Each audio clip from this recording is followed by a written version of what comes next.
How's it going, Ding Dongs? Welcome back to Ding Dong Drift. As you can see, I've done nothing to the wide body in 2 weeks because it's been way too cold. My heater's running and I'm still cold in my garage. It's just not warming up. And because it's so cold, I can't really do anything with epoxy or Bondo or all that stuff because it just won't cure. Instead, today I'm gonna do what you guys picked in the poll that I had posted. So I had a poll on Instagram and the same poll on YouTube, and I combined the two results, and you guys picked new camera mirrors. The choices were, in case you're wondering, camera mirrors, manual bezel remake for the SC, or vacuum infusion on my sunroof delete that I still have not made a full one of. Camera mirrors came out on top, so you can see I already have some, but today we're gonna make even better ones, and these will actually be a product anyone that has an SC, or maybe it will help you make one for your car. Let's get started. First, let me show you my old camera mirrors. So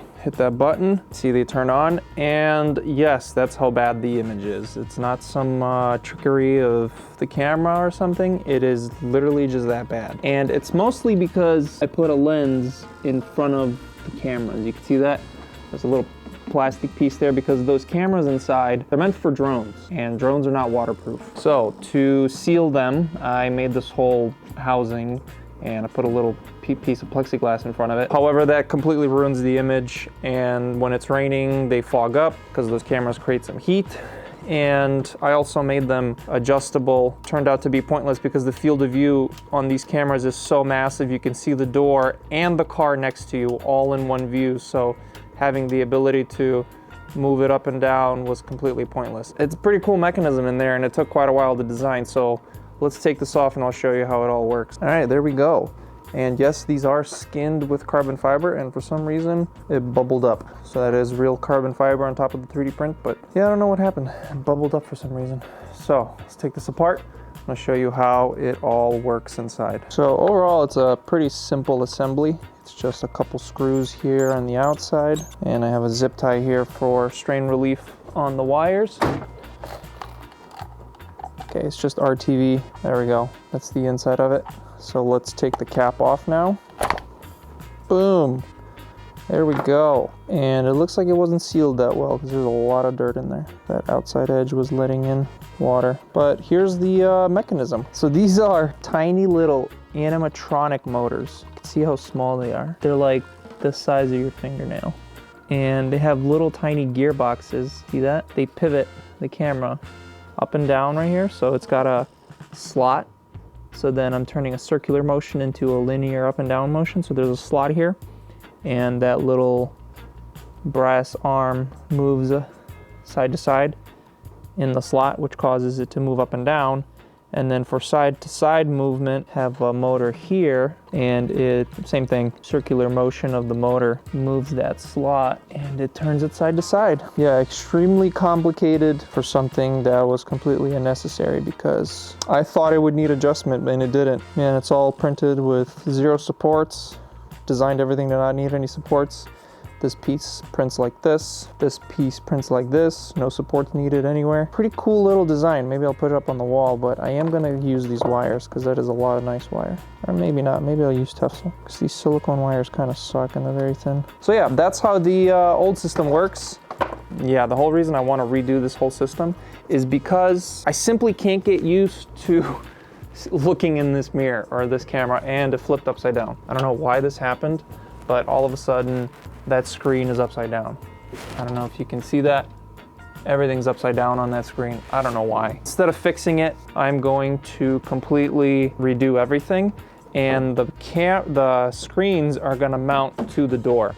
And that's what's gonna make this whole system universal to all SCs. So I have some door panels, I show them in another video. I'm gonna put the door panels on so that they'll fit with door panels. Everything will fit a completely stock SC, and you'll be able to wire it into the 12 volts that comes to the door switches, or you can extend the wires and run them inside. The only thing you will need is a constant 12 volt source, and these camera mirrors should work. What's the first step? 3D scanning, like always. So let's get the scanner out. So because these door trims are completely end of life with all of their mounting points missing, and I removed all the clips that the screws screw into, I had to tape the door panel on, or the window trim on.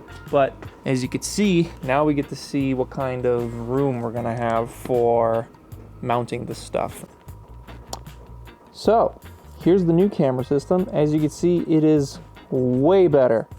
And here's the whole thing. So I'll have links in the description for all this stuff, as you guys can see. But what this is a analog HD backup camera.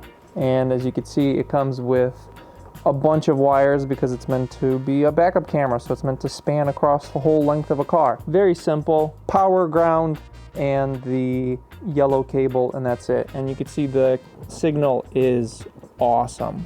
And it even works well in the dark. Really, you can't get better than this. Freaking legit. So I'm excited to use these. You can see now the arm is holding the camera.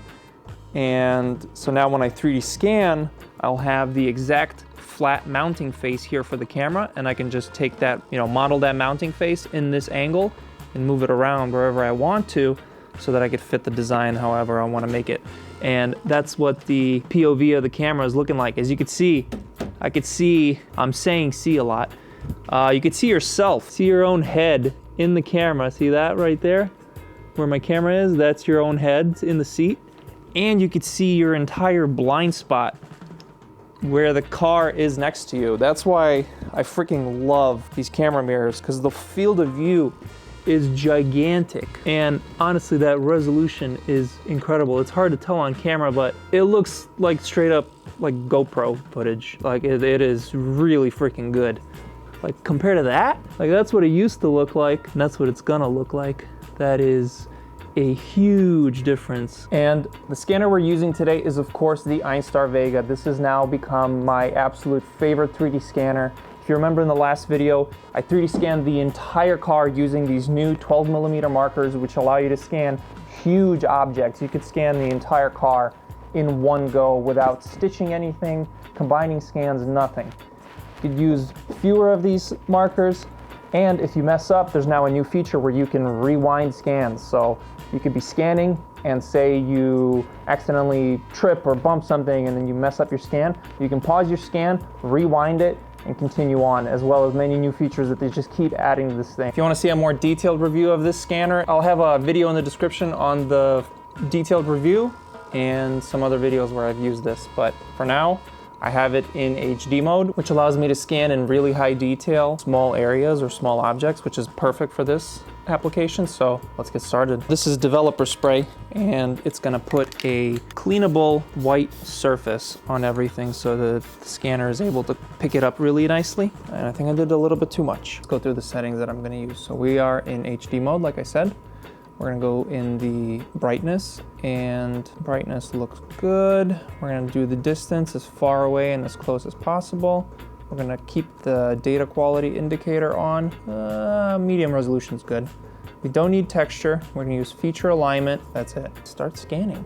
I think what I'm gonna do is start with the background, and then I'll move to the camera so that we have a nice base to track in the background. So start scanning. You can see how quickly this scanner is able to pick up everything in this area. Just gonna go a little further. We're gonna get it from a few more angles, get a little more data in terms of fitment, so we make sure stuff inside will fit. And then now I'm gonna move back this way, hopefully pick up the arm. There it is. So the scanner has the arm now, and now I can move to the camera. Camera is now scanned. I have a flat plane that I need to get the angle of the camera. That is it. Pause, and this is the rewind feature that I was talking about. You can see you can rewind everything you've scanned and then just go right back. So if you mess something up, you can rewind and delete that. But there's the flat plane of the camera. That is all we need. That's it. So now when I go in my 3D modeling software, I can simply make a box that is the size of the camera at this angle, and I can move it around in space wherever I want, and I can put it, relative to this flat plane here, and it will always be the right angle for the camera. So I'm going to scan the inside of the car, the inside of the door for the window trim. I'm not gonna record that because it's very hard to record stuff inside a car, but you guys get the gist. While I clean this up, I'm going to let it mesh everything. We'll be good. We'll use a high resolution model, and now it's gonna mesh everything on this device. No computer needed. All right, so I imported the scan into Maya, which is the program that I use. You can honestly use whatever you like. Just try programs out and see what you like best. Already have a model of a mirror adapter that I sell on my website, so I use that as a base to align the scan, and then I just broke down the model to the only part that I need, which is the mounting face, and I created a flat area. Then I went ahead and made a box that is the exact same size as the camera, lined it up with the scan, and then I made a stud that's coming out of the camera. And then it was just a bunch of modeling, a bunch of test printing, a bunch of modeling, a bunch of test printing, a bunch of modeling, a bunch of test printing, and on and on and on. Another test print, more modeling, and then I went snowboarding for a little bit.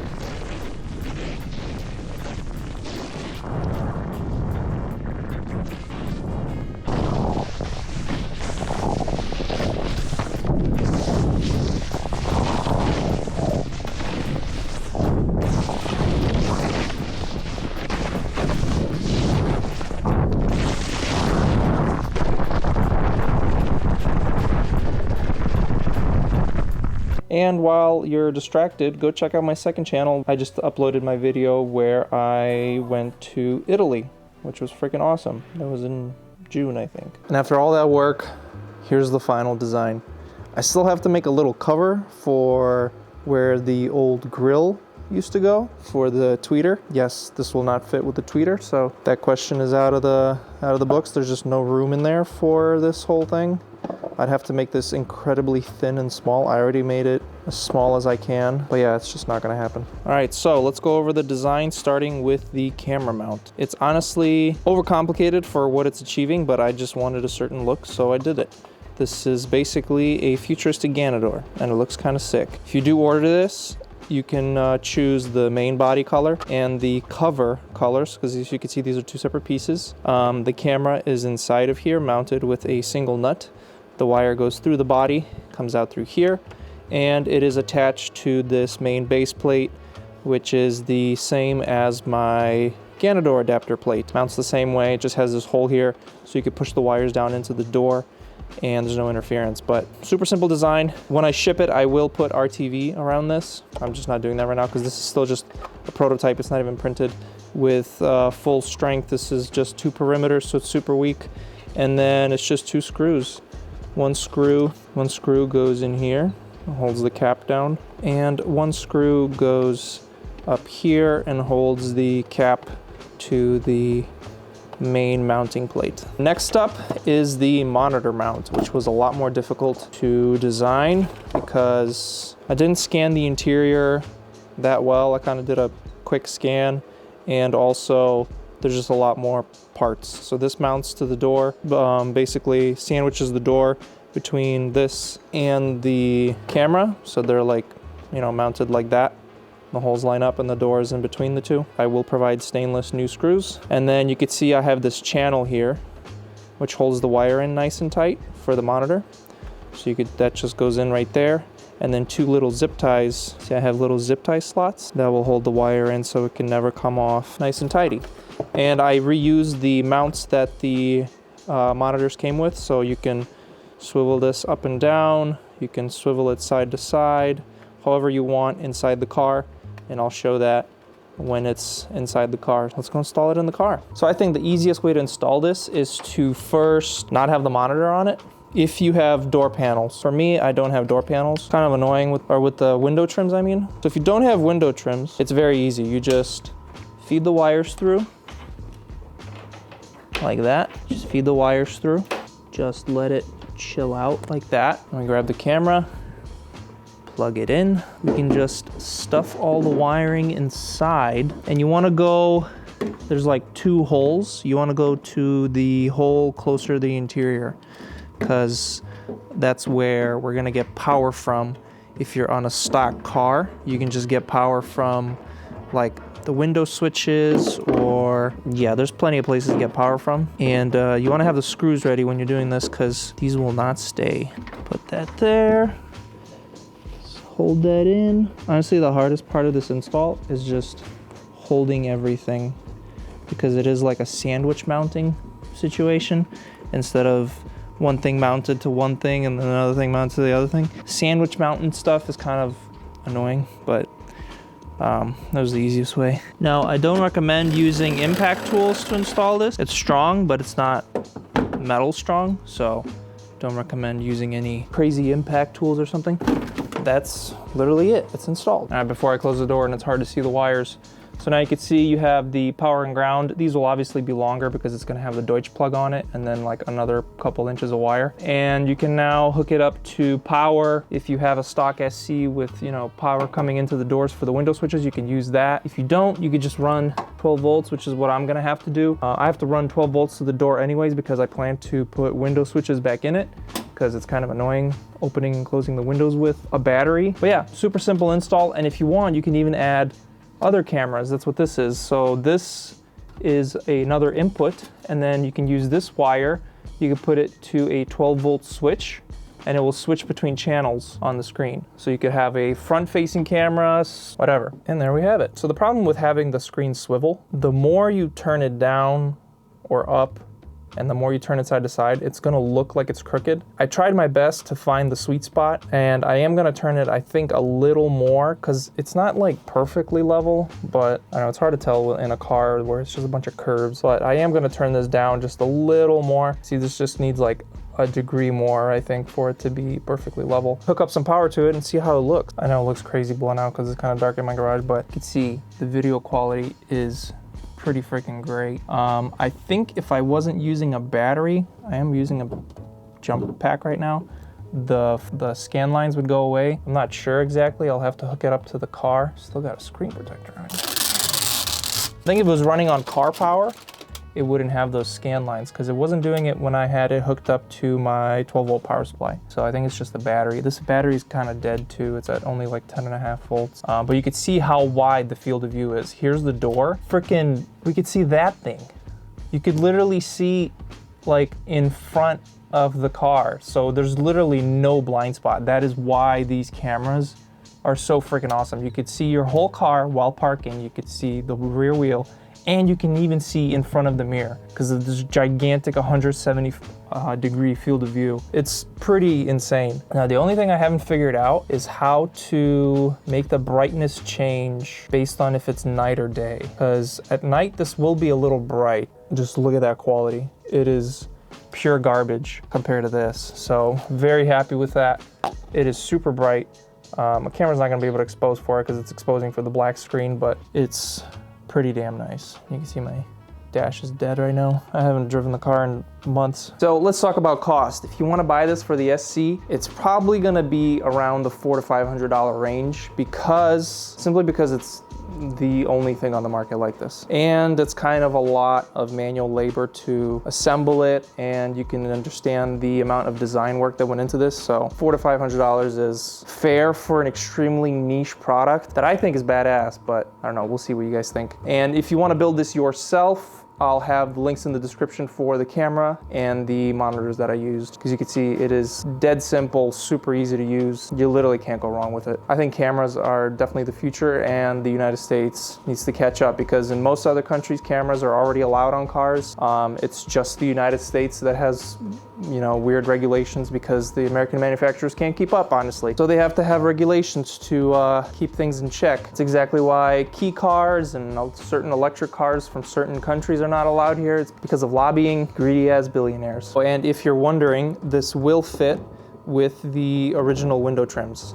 The grill, you have to take out or trim a hole for it, and you have to put this on first without the monitor, so you can just unscrew this all the way, completely take it apart, and it comes off. There's a little pivot in there.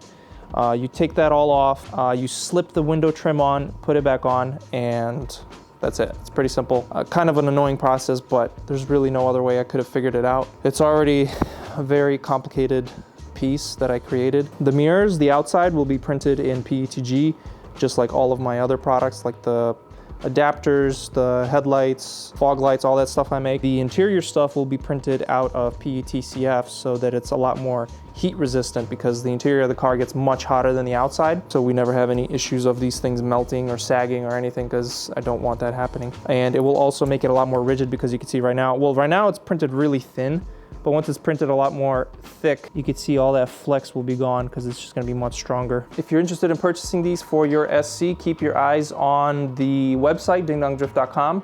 They will be in the body section, or just go to the SC page on the website. You can also follow me on Instagram. I will be announcing it on there as well. So what's next? As you can see, Widebody is ready to be reinforced and bodywork. So this week is gonna be a lot warmer here in Chicago. The past couple weeks, it's been like below 20 to 15 degrees. Some days it was even negative, and honestly, there was nothing I could do to work on this because I need to use epoxy, and epoxy just to simply not cure in the cold.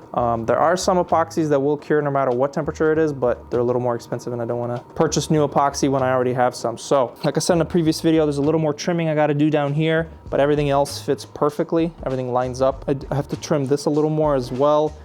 Some of these parts are sticking out a little further than I designed for. Over here on the overlapping piece, kind of just wing that area. There's a little bit of fitment issue still happening, but we're gonna get it on the car, and we're gonna get it reinforced, and we're gonna start doing all the body work to it so we could smooth it out and get it ready for mold making. Because like I said previously, I'm going straight to mold making. I will not be running this Widebody 3D printed at all. It's gonna go straight to mold making, straight to carbon Kevlar, and I'm gonna document the whole process. So if you're interested in that, make sure you subscribe. If you want to support the channel directly and see this content early, check out the Patreon. There's also other perks like free files, I don't know, a bunch of stuff, discounts on my website and all that stuff. So go check out the Patreon. But yeah, that is going to be it for this one. Once I have the final versions made, I will make another video testing them out in the dark and driving conditions, in the rain and all that stuff, just so we could see how well they work compared to regular mirrors. This is gonna be it for this one. Thank you so much for watching, Ding Dongs. Peace out, stay sweet, and I'll see you guys next week. America,